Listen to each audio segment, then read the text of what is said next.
ఈ big boss మీద opinion ఏంటి బ్రో? అంటే చాలా మందికి ఉండింది, ఆల్రెడీ ప్రూవ్ అవుతూ వస్తున్నది, వీళ్ళని సినిమాల్లో చూడట్లేదు. ఇప్పుడు 150 మంది దాకా బిగ్ బాస్ హౌస్లోకి వెళ్తే వాళ్ళు ఎవరు తర్వాత కనిపించకుండా నెక్స్ట్ సీజన్ స్టార్ట్ అయ్యే వరకు వాళ్ళ బజ్ తర్వాత పోతుంది. మళ్ళీ వాళ్ళని ఎత్తుక్కోవాల్సి వస్తుంది, ఎక్కడున్నారు వీళ్ళు, ఇప్పుడు ఏం చేస్తున్నారు ఏంటి అని. సో ఇదంతా నమ్ముతావా బ్రో? బిగ్ బాస్ వల్ల మన పర్సనాలిటీ అంతా బయటపడిపోయి జనాలకు ఒక ఇంట్రెస్ట్ పోతుంది అంటే చేస్తావా? నీకు హిందీ బిగ్ బాస్ నుంచి వచ్చి హీరోయిన్లు అయిన వాళ్ళు ఉన్నారు, తమిళ బిగ్ బాస్ నుంచి వచ్చి పెద్ద పెద్ద స్టార్ హీరోలు అయిపోయిన వాళ్ళు ఉన్నారు. అంతెందుకు మన తెలుగు బిగ్ బాస్ ఇప్పుడు రాయలసీమలో సాంగ్స్ పాడతాయి అందరికీ తెలుసు, కానీ తెలుగు బిగ్ బాస్ వల్లే కదా మనోడికి అంత పేరు వచ్చింది బయట కూడా. కానీ వాళ్ళ ఫీల్డ్లో వాళ్ళు చేసుకున్న వాళ్ళందరూ బాగానే ఉన్నారు.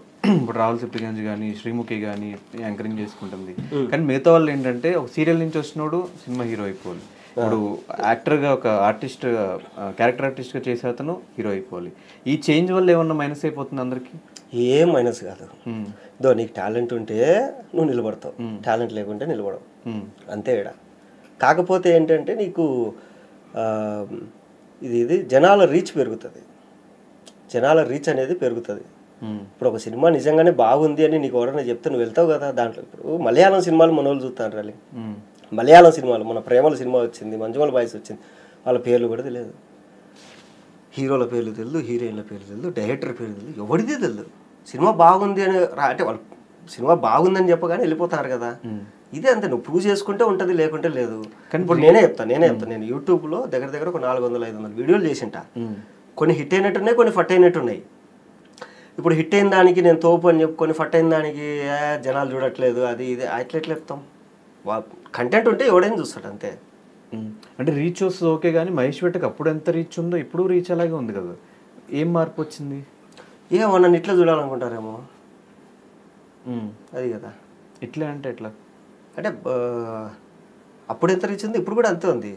అవును, అంటే నేను తీసుకోలేదు ఏంటి అని. బిగ్ బాస్ నుంచి వచ్చిన తర్వాత డబ్బులు వచ్చినాయి బాగా. ఆ సినిమాలు చేసుకున్నా కూడా డబ్బులు వస్తాయి కదా, అదే ఫ్లో కంటిన్యూ చేస్తాను ఒక ఫ్లోలో. బిగ్ బాస్ ముందు బిగ్ బాస్ తర్వాత సింపుల్గా ఏంటంటే ఒక సినిమాకి ఒక క్యారెక్టర్కి 10 మంది లిస్ట్ తీసుకుంటే 8వ 9వ నాది ఉండేది. ఓకే, బిగ్ బాస్ నుంచి వచ్చిన తర్వాత ఆ లిస్ట్ పైకి వెళ్ళింది. ఎందుకంటే సరే రీసెంట్గా ఇట్లా టీవీ షోకి వెళ్ళి వచ్చాడు సార్, ఇంకొంచెం రీచ్ ఎక్కువ ఉంది, ఇప్పుడు కొంచెం బజ్లో ఉన్నాడు, ట్రెండింగ్లో ఉన్నాడు, ఓకే అని చెప్పేసి ఆ 8వ ప్లేస్ 2వ ప్లేస్కి 1వ ప్లేస్కి వెళ్ళింది. అంతకుముందు నాకు ఒక 10 రూపాయలు పేమెంట్ ఇచ్చేవాళ్ళు, బిగ్ బాస్ నుంచి వచ్చిన తర్వాత ఒక 50 రూపాయలు వేయడం స్టార్ట్ చేసినారు. అంతే, నీకు ఎదుగుదల వచ్చిందా లేదా అంతే. కానీ ఎక్కడ ఫస్ట్ సీజన్ నుంచి బయటకు వచ్చిన తర్వాత కానీ ఓటీటీ నుంచి బయటకు వచ్చిన తర్వాత కానీ మీ అందరికీ ఒక అగ్రిమెంట్ ఉంటుంది, 1 year వరకు స్టార్ మాలో ఈవెంట్స్ ఏమున్నా కూడా వెళ్ళాలని. కానీ ఏ ఈవెంట్కి అటెండ్ అవ్వకపోవడానికి రీజన్ ఏంటి? నేనా ఎందుకు కాలేదు చాలా అయినా.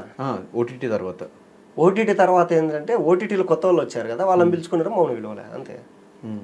అదే నా రీజన్ ఏమన్నా ఎలిమినేషన్ అయిపోయింది అని హట్ అయ్యి నేను రాను.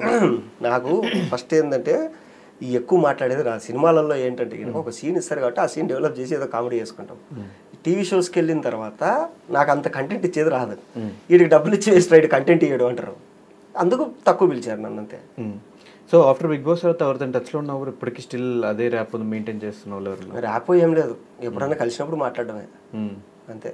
రెగ్యులర్ కలుసుకోవడానికి ఫోన్లు ఏం లేవు. నేను అసలు ఈ పార్టీ ఫ్రీగా 8 ఉండదు, 8:30 9 ఏంటంటే ఇంటికి వెళ్ళిపోతా, పొద్దున్నే లేచి జిమ్కి వెళ్ళిపోతా అంతే.